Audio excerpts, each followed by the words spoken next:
Ana has always been my most played character in Overwatch. I think her playstyle, to me, is one of the best.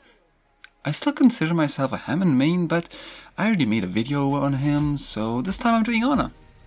So, same as last time, I'm ranking all of her skins, recolors and all. However, I will be excluding any of the Overwatch League recolors since there's too many of them.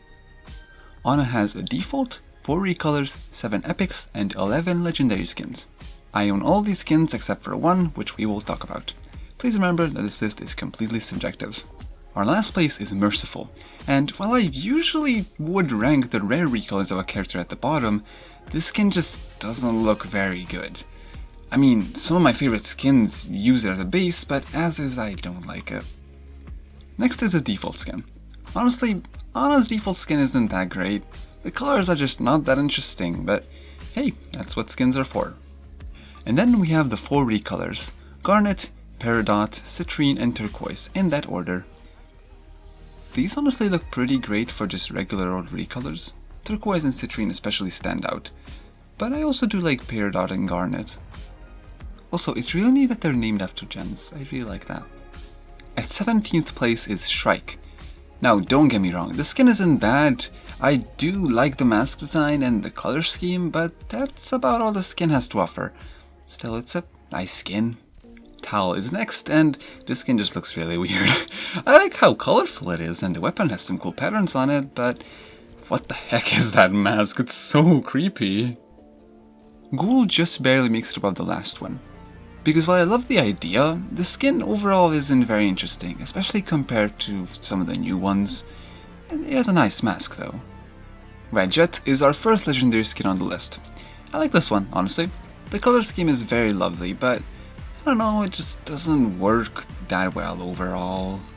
Next is Captain Amari and Horus. 2 skins that I do not like, but I can acknowledge that they aren't bad skins. I mean, I would personally never wear these skins, but I can see the appeal. Horus is slightly higher because I like the colors more. Now, here we have a hot take, since next is Corsair. I'm gonna be honest, this skin sucks, and I would rather wear almost any other skin on this list. I just really don't like it. It looks ugly, but again, I can acknowledge that on a technical level, this skin isn't horrible. And at least it's very detailed and has some custom voice lines. So, there you go. Middle of the list is the best I can do.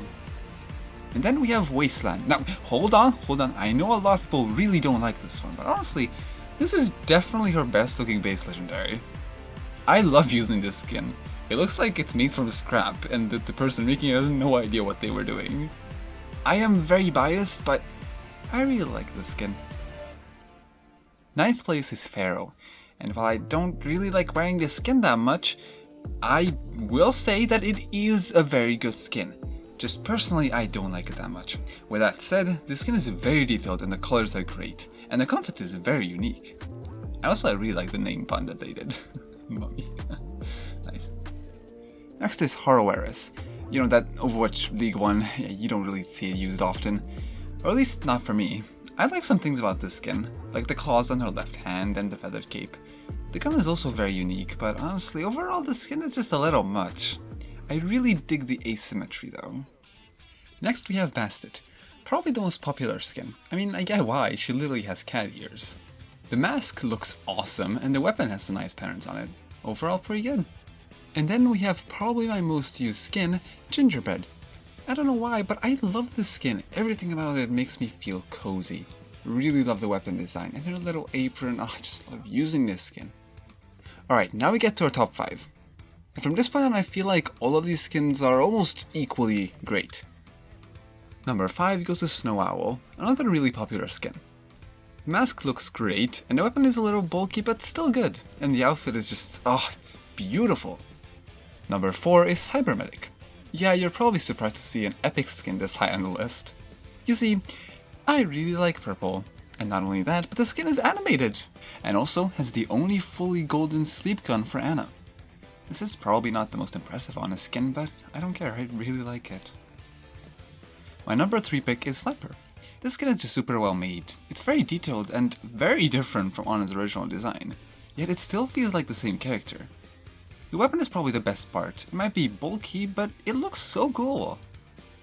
Number 2 is Night Owl. I was very tempted to put this in number 1, but eventually I decided against it. This is the only skin I don't have for Ana because I didn't really play Overwatch back when it came out. I'm hoping to get it on the next anniversary though. Anyway, this skin is really cool. I, of course, love purple, so this is a huge win for me. The original was already top 5, so this one definitely deserves a second spot. And finally, number 1 is Cabana. This skin is just perfect. I can't stop wearing it. It's so pretty and detailed. I love everything about this skin. The others are great, but I just don't think any of them can compare to this one. Anyway, that was my list. What do you think about the placements? Also, before I go, I want to give a little context as to where I've been. You see, after the last video, I instantly started working on this one. However, then got very discouraged for working on it, given the current state of the game. I wanted to make other videos, but I just didn't know what. But I have made a lot of other stuff in that time. I started working on a comic for a board game, and I had consistent uploads on my cover channel. So yeah, sorry for not posting for a long time. I'll try to get back into making videos here, but it's probably gonna be very different from these more game-related videos. Since these games aren't really ones I can make videos on, or at least I don't really want to. And about Warface? Yeah, that game is just not getting any decent content, and I don't even want to play it anymore because of that.